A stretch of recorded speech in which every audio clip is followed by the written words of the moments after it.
What if I told you that everything that exists in your life today, whether success or failure, was created by you? And what if I told you that your destiny is already written by your own faith? It might sound absurd, right? But it's the purest truth. The reality you live in today is a direct reflection of what you believed most strongly in the past. Faith is the force that shapes everything. And I'm not talking about religious faith, but a practical, living, bold kind of faith that turns thoughts into achievements, fear into action, scarcity into abundance. The kind of faith that creates realities. Today, I'm going to show you how to use this power, creative faith, to shape the destiny you desire. For 25 years, I immersed myself in studying the most successful men and women in history, industrialists, inventors, leaders, and visionaries.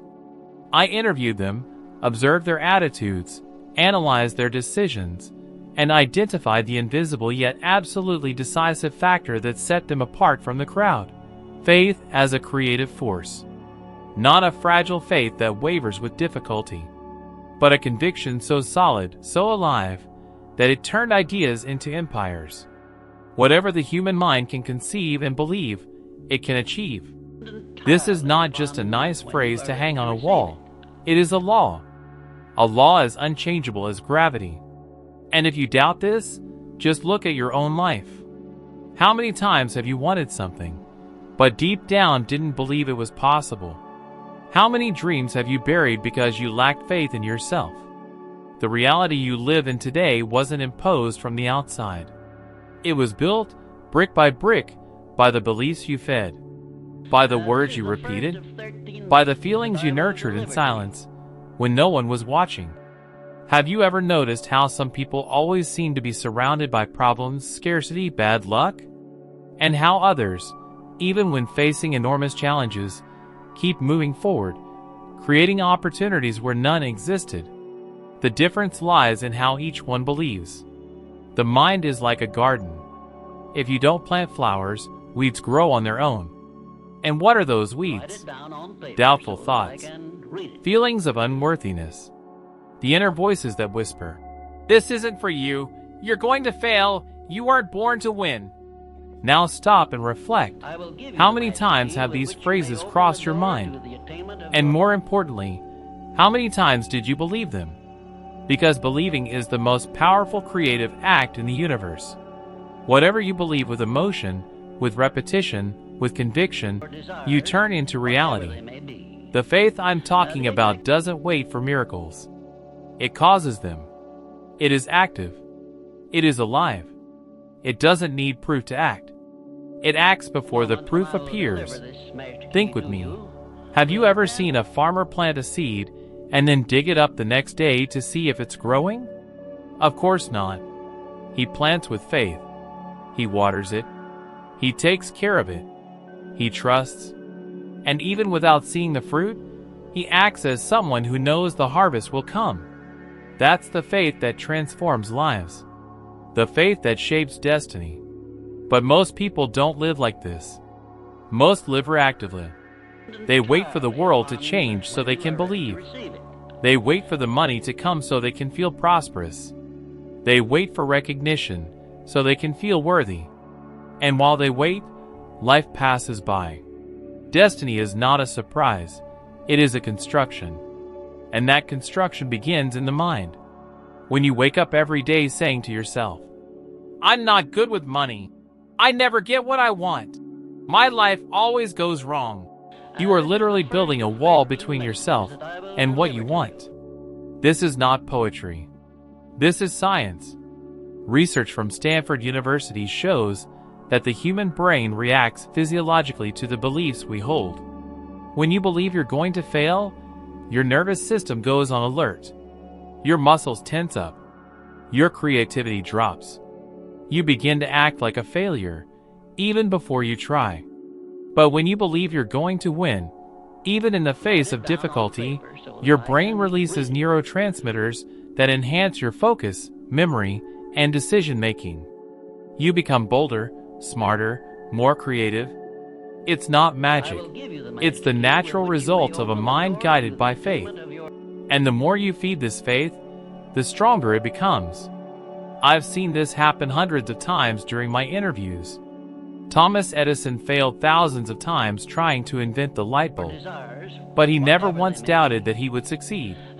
He could already see the lit-up cities in his mind. He felt the success before it even existed. Henry Ford was ridiculed for trying to produce cars for ordinary people, but he believed in his vision so deeply that he stood up to banks, engineers, and critics. That faith was as real to him as the reality around him. Maybe you're asking yourself, but Napoleon, I'm not Edison or Ford. How does this apply to me? And I answer you with a question. Have you ever wished for a better life, but gave up before even trying? Have you ever looked at an opportunity and thought, that's too good for me? Have you ever felt invisible, like success was for others? These questions are common because they reflect what thousands of people feel every day. But the truth is, the faith that shapes destiny is available to everyone. To you, right now. The question isn't whether you have faith. The question is, what do you have faith in? Do you have faith in fear? In lack? In failure? Or will you start today to place your faith in possibility, in abundance, in your own power to win? Believe me, I've seen men who started with nothing, lost everything, were rejected, mocked, ignored, and even so, they chose to believe. And that alone was enough for the entire universe to begin moving in their favor. And if you're reading this now, it's because some part of you is ready to awaken that same force. Maybe it's been asleep, maybe it's been wounded, but it's still alive.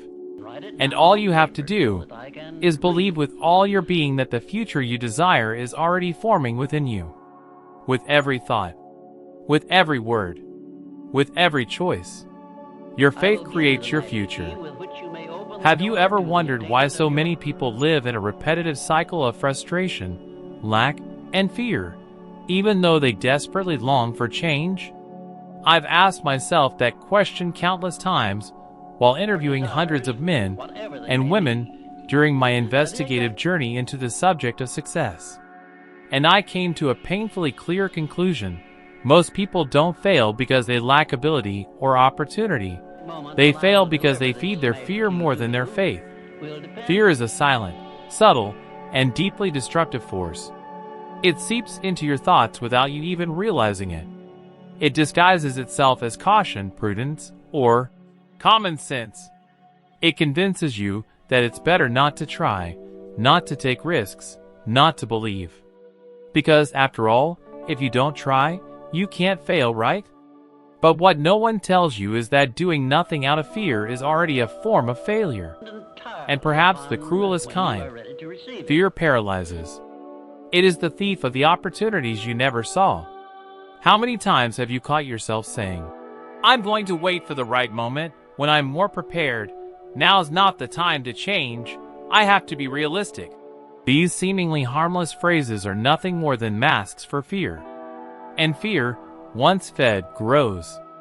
It takes deep root in your mind and becomes the lens through which you start to see the world. And then, even when opportunities arise, you're already blind to them, already trapped, already defeated, before you've even begun. And the scariest part? Fear doesn't originate from you. Fear is taught, conditioned, implanted. Society, the media, the failures of others you've seen and internalized, all of it works together to convince you that believing is dangerous, dreaming is risky, and trying is foolish. But the truth is the opposite. The real danger is staying where you are. The Bible is clear. For God has not given us a spirit of fear, but of power, love, and self-discipline. And I saw this with my own eyes while studying men who overcame the impossible. None of them were without fear, but every single one made a choice not to live under its rule. There's another enemy of faith that works hand in hand with fear: doubt. Doubt is like an invisible crack in the foundation of your mindset. At first, it seems harmless. You think, what if it doesn't work out? What if I'm not good enough? What if I'm dreaming too big? And slowly, you begin to give in. You slow down, postpone decisions, hold back from truly committing. That's the power of doubt. It doesn't knock you down all at once. It weakens you gradually. What saddens me the most is seeing people with brilliant ideas and incredible talents, people who could change their own lives and impact thousands of others, settle for a mediocre existence simply because they allowed doubt to speak louder than faith. Do you know someone like that? Someone who had everything it takes to succeed, but shrank back when faced with a challenge. Maybe that person is you. And there's no shame in acknowledging that. The real failure isn't in having doubted, it's in staying in doubt. And what makes everything even more complex is that fear and doubt don't operate alone. They bring reinforcements. One of the deadliest is procrastination. Procrastination is fear's most elegant disguise. It says, yes, you're going to do it, just not now. And so, you keep pushing your transformation to a tomorrow that never comes. Meanwhile, the months pass. The years fly by. Life closes in. And one day, you wake up realizing that it wasn't talent you lacked. It was courage. Throughout my journey, I've warned repeatedly. Procrastination is the silent killer of great opportunities. You don't need to have everything figured out to start. You just need to start. You need to show the universe, with your actions, that you're ready to take the first step, even if you're trembling, even if you have no guarantees, even if you're afraid. Because real faith isn't the absence of fear. Faith is acting in spite of fear. Faith is moving toward what you believe in, even when your vision is clouded by uncertainty. But there's yet another enemy, one you may never have considered: your environment. The place where you live, the people you surround yourself with, the voices you listen to every day. All of this creates the climate of your mind. And faith needs the right climate in order to grow. You may be the strongest seed, but if you're planted in toxic soil, surrounded by weeds and pests, you won't thrive. Likewise, if you spend too much time with negative people who mock your dreams, constantly complain, and see problems in everything, that negativity infects you. And the worst part? You begin to think it's normal. You start to mimic their patterns. You talk like them, think like them, live like them.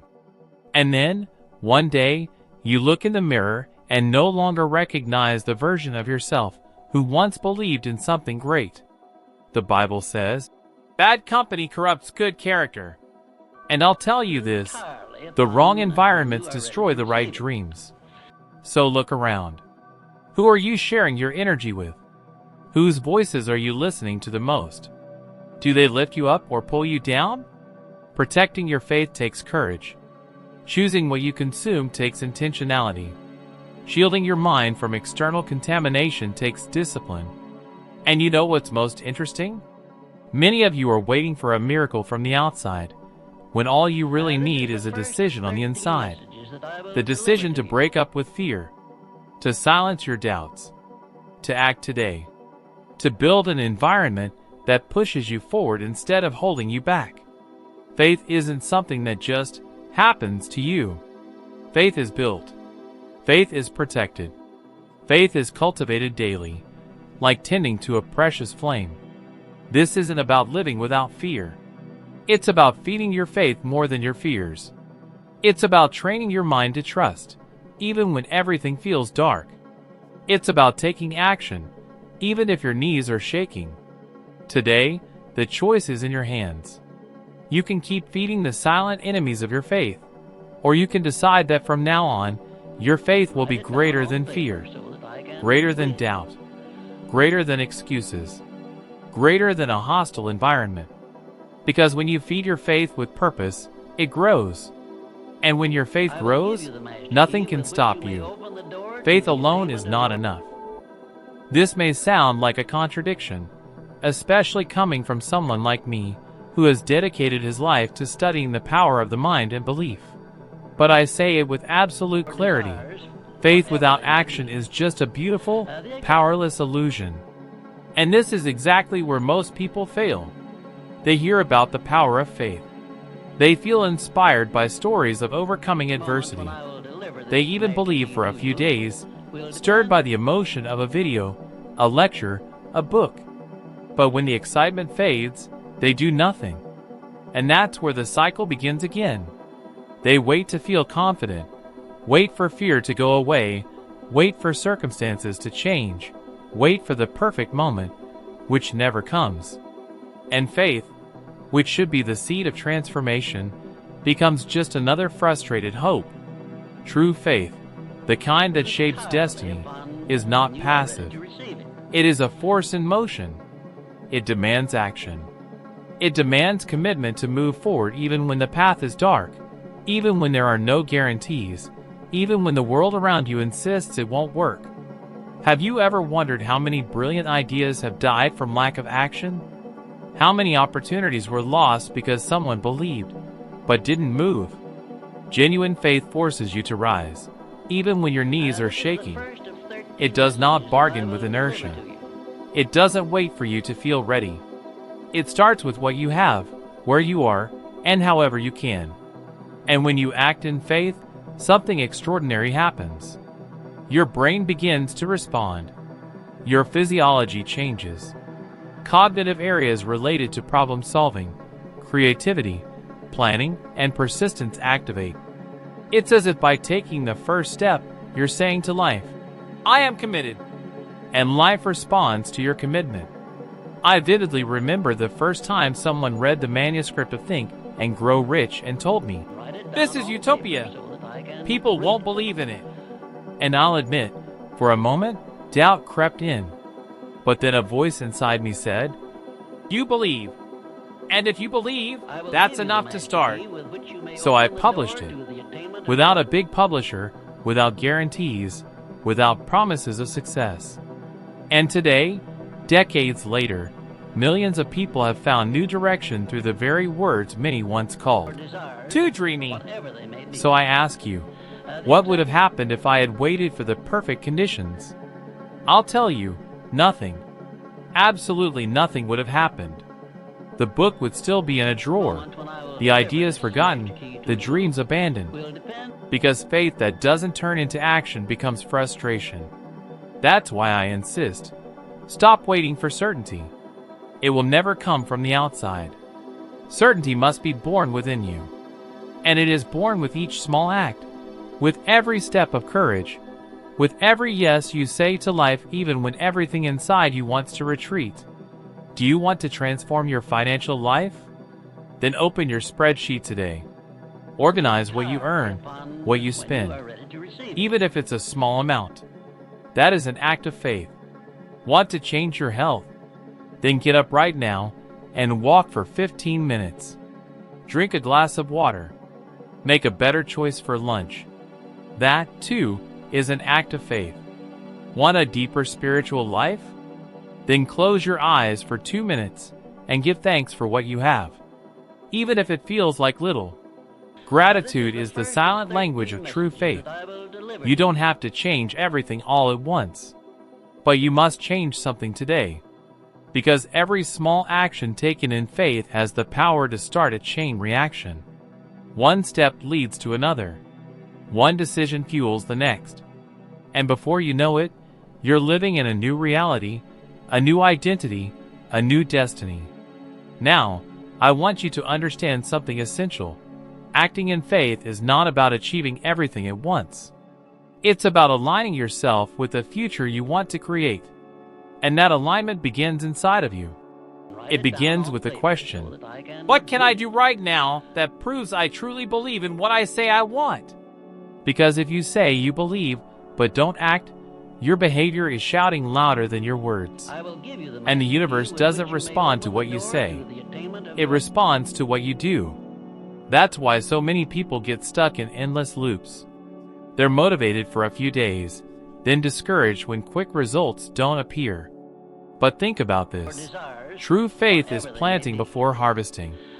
It's watering every day, even when you can't see the sprout. It's acting consistently, without applause, without immediate results, even when everything seems unchanged. Because deep down, you know the change has already begun. And this is the secret of those who win. They don't act only when they feel motivated. They act because they are committed. They've made faith a habit. They've turned belief into a routine.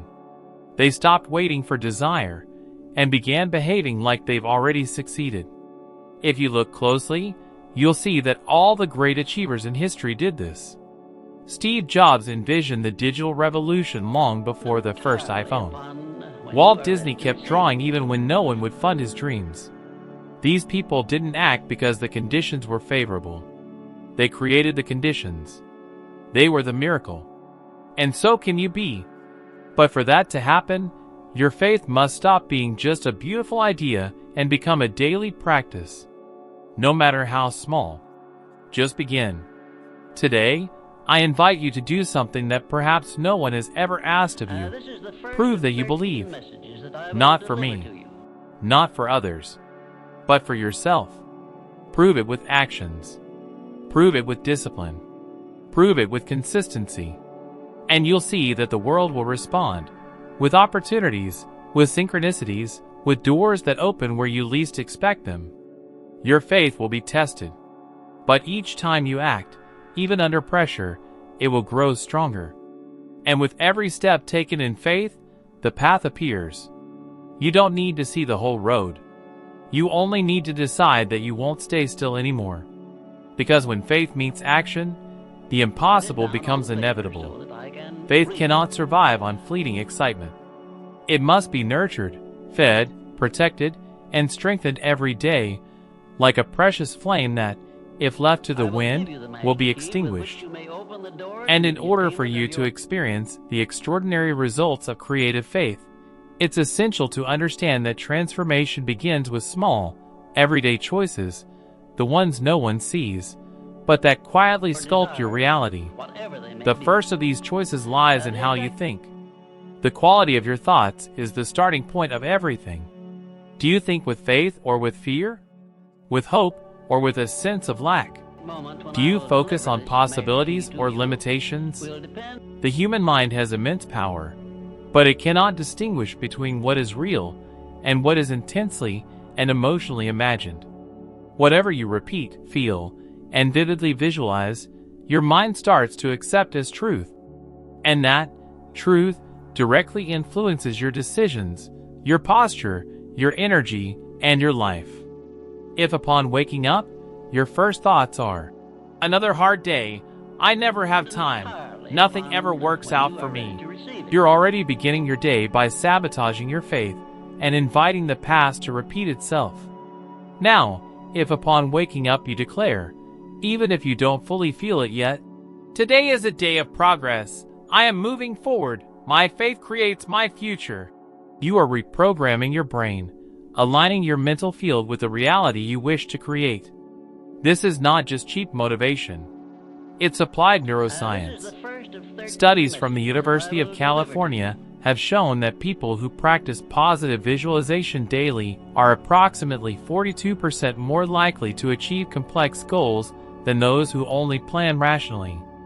And this is where many people get lost. They think about their goals only when they're excited. But during hard times, and they will come, they return to their old patterns. That's why thinking with faith must become a routine. Every time doubt arises, confront it with a declaration. Every time fear appears, visualize your destiny already fulfilled. It's not about denying your current reality. It's about choosing what you will believe in, the current circumstance or the vision you are building. The second choice lies in the words you speak. Words carry vibration, frequency, direction.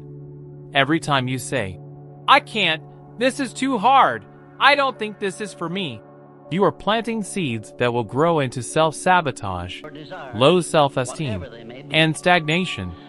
But when you declare, "I am making progress, the impossible is just the next step of my faith, I am worthy of the life I desire," you are not just speaking differently, you are shaping an energy field around you that supports your faith.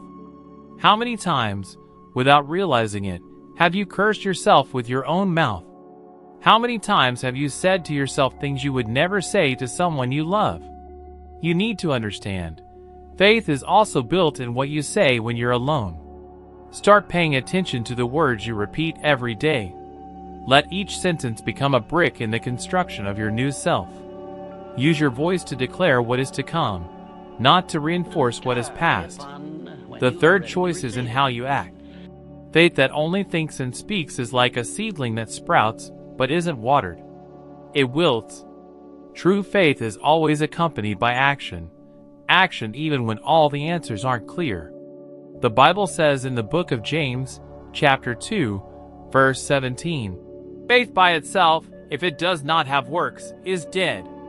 That is one of the most powerful passages I have ever read, because it reminds us that you can believe in the invisible, but you must act in the visible. You need to take steps aligned with the reality you want to live. If you want to prosper financially, start with organization.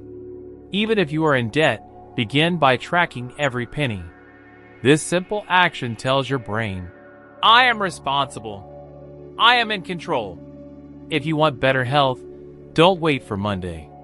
Make one small choice today: more water, a short walk, a better night's sleep. If you want a healthy relationship, start by treating yourself kindly.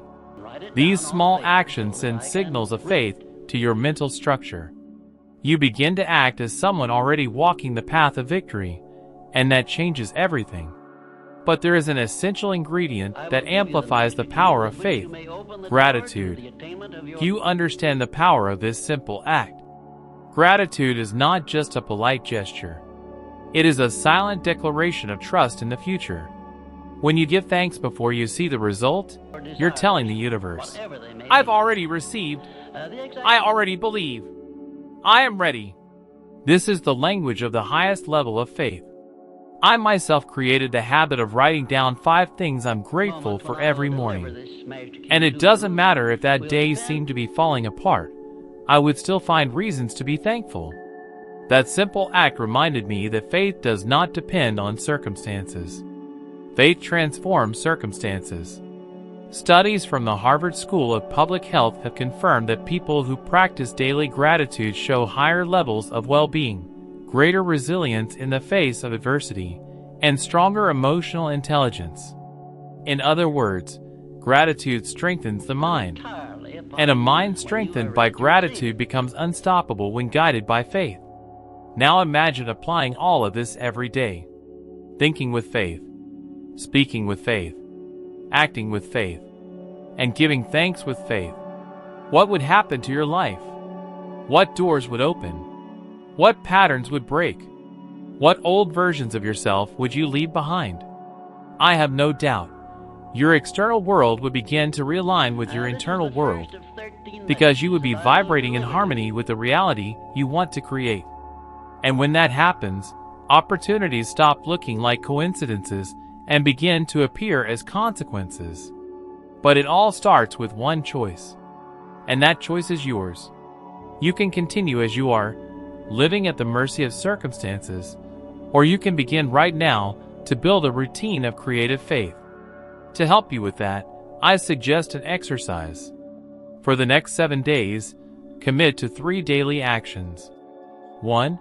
Declare out loud when you wake up, "My faith creates my future." 2. For 2 minutes, visualize the life you desire as if it were already real. 3. Each night, write down 5 reasons to be grateful, even if they seem small, and observe what happens. Don't expect a magical miracle. Expect transformation from the inside out. Expect subtle yet powerful shifts in your thoughts, your decisions, and your energy. Because faith, when nurtured daily, transforms into character, into posture, into a way of life. And then, life bows before you, not because you forced it, but because you believed and acted as someone who had already won. That is the true power of faith that shapes destiny. And that power already resides within you. All that remains is for you to choose to use it. If there is one single truth you should hold tightly in your heart, it is this: The reality you live in is shaped by the quality of your faith, and by the actions that are born from it. It is not about luck, fixed fate, or external circumstances. It is about conscious internal choices made every single day with courage, discipline, and intention. Your faith is the seed, but it is you who decides whether it will blossom. And now that this seed has been planted in your mind, do not let it fall asleep. Keep watering it with knowledge, clarity, and practice. The next video appearing on your screen is the next step in your journey. There, you will rise one more level in your evolution of wisdom, unlock new insights, and become 1% better than you are right now. Thank you for staying with me until this point. I'll be waiting for you there in the next video.